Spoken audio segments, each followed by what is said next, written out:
Welcome to There Is a Method to the Madness. I am Rob Maxwell, and I work as an exercise physiologist. In the Method to the Madness, I explore with you why things may or may not work in the realm of health and fitness. I use science to explain what you really need to know about current events in fitness and what you should simply pass on. All right, in today's episode, I'm going to talk about the squat strength exercise. This week I'm going to do a little series on basic exercises and muscles. I think it's needed. I think people need to know a little bit more or a lot more about their muscles and how they work and how to train them. And today I'm going to cover the squat. But before I do, I must state that this episode is sponsored by Jonathan and Lynn Gilden at the Gilden Group at Realty Pros. They currently have over 270 five-star reviews on Zillow and over 100 million in sales between the two. They are grinders. They will find you what you need, what you're looking for out there, and they will list your house and make you just a lot of money on your property. I can almost guarantee that. The one thing I can guarantee is they're going to do their absolute best for you. They can be reached at 386-451-2412 or at thegildengroup.com. Okay, so let's talk about the squat. The squat is one of the most famous of all the strength training exercises. When I first started learning about weight training in middle school, junior high age, we were all, I should say, obsessed with the bench press. It was the barometer. How strong are you? How much do you bench? So we might say it's the most famous exercise, but I think that the squat is slowly catching up, if not surpassing. And you know what? It certainly is a heck of a lot more functional and important. There's no question about that. So a squat is what we call a compound exercise. A compound exercise means you're using more than one muscle group during the activity, which means that you're using more than one joint. So it's a multi-joint exercise, which means multi-muscles. Now, in truth, that scenario is slightly more functional because we're more likely to be engaging different muscles whenever we move and not just simply isolating. So the opposite of that would be a single joint exercise or an isolation exercise, which definitely have their purpose. An example for the legs for that would be a leg extension, which is a isolating exercise of your quads, your four quad muscles. So another one would be a hamstring leg curl, which isolates the hamstrings. Again, they have purpose, they have need. A compound exercise, again, uses both multi-joints and multi-muscle groups. So that makes it a little more functional. Now, the squat uses two main joints, the hips and the knees. Now, you could say the ankles are involved a little bit too, and that's true from a stability standpoint, but they're not moving what we call concentrically and eccentrically. So they're not moving with the purpose of moving the load. They are stabilizing you. You could also say, depending on how you're holding the load, let's say you're doing a traditional back squat with the bar on your back, that your shoulders are involved. And again, that is true as well, but that's from a stabilization standpoint. So when we list exercises under muscle groups, it really goes in regards to how are they moving isotonically or dynamically, which means what joints and muscles are actually moving the load in the linear direction that you are going, okay? So it's mainly the knees and the hips involved in the squat exercise. Now, some people get the spine involved in a squat exercise. That's not a good thing. That happens when somebody is squatting down and they're unable to keep their chest high, like we yell at people to do all the time. and they start bending over more and more and more at the trunk. So it's not the hips. People think that's the hips. That's not the hips, but at the trunk, the waistline, which is the actual spinal joint, not the hips. And that puts a lot of load on the lower back, and it makes it nearly impossible to really engage the muscles you're trying to engage. All right, so we don't want spinal involvement in the squat. We're supposed to be able to keep our spine stable, which if we have strong abdominals from practicing exercises appropriately like that and doing planks and things like that, then we should be able to keep this spine upright just like so. All right, so the muscles involved, again, dynamically, are the glutes, glute maximus, the quadriceps, and the hamstrings. So those are the three muscle groups involved in the squat. The glute maximus, not the medius. The medius is the side glute muscle that's responsible for side-to-side motion. The glute maximus is responsible for what we call extending the hip, which is when your knee is driven backwards as you are coming upright. Okay, that is a hip extension, and that is glute maximus. Now, the quad is involved heavily in knee extension, so it's the quad and hamstrings that are responsible for the knee joint. It is the glute maximus, in this case, that's responsible for the hip. All right, so the joint actions are hip extension and knee extension. So anytime you have a compound exercise, you're going to have more than one joint action. And yes, the primary purpose of a muscle is to move a limb, and that movement takes place at a joint. So the glute maximus moves the femur. That's its job. The femur is the heavy leg bone. All right. The quadricep extends the lower leg, which is the tibia and the fibula bones, extends them, so like you're doing a knee extension. The hamstring flexes them primarily.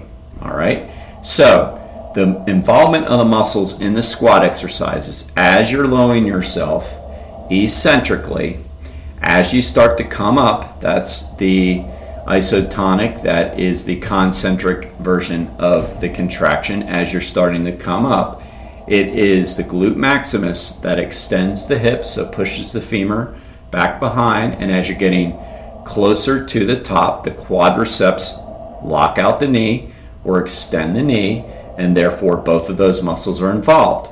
Now the hamstrings actually in this case are also involved in hip extension. So as I said earlier, they normally flex the knee, they flex the tibia and fibula, so they pull the heel back towards your bottom, towards your butt. Yes, that's their primary role, but they also work in hip extension, and that is their role in the squat.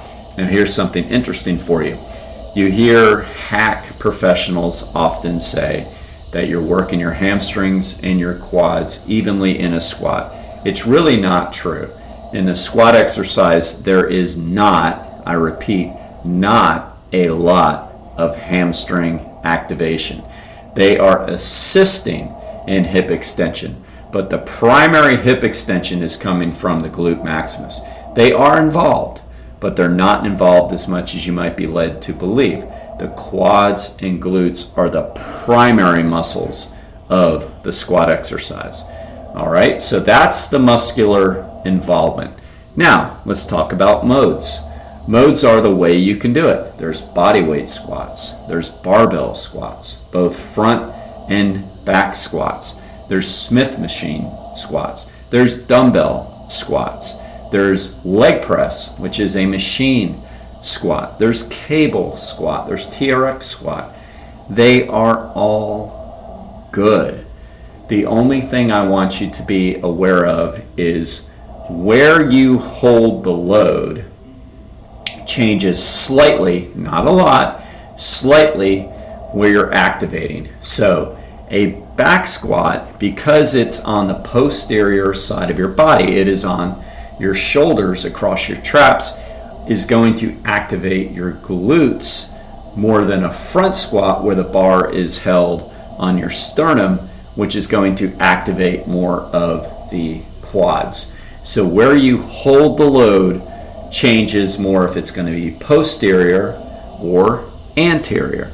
And to keep it simple for you, because it is simple, if you're holding the load in the back part of your body, for example, on your traps in a back squat, or you're holding your dumbbells up in an angle like that, it's going to activate more glute maximus. If you're doing it more to the front and you're holding it the bar across your sternum, like you'll see CrossFitters and people like that do front squats, or if you're holding a goblet squat like a kettlebell or dumbbells to the front, it's simply going to be more quads.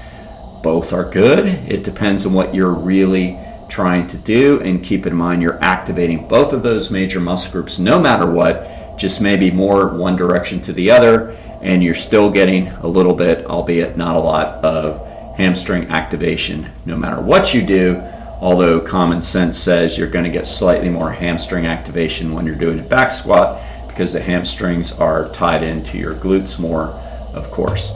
All right, so that's the only thing on that. The mode wise, you pick what you have and you pick what works best for you, and possibly pick multiple different angles. I will say that load matters, so it's harder to get stronger on an exercise unless you have an external load.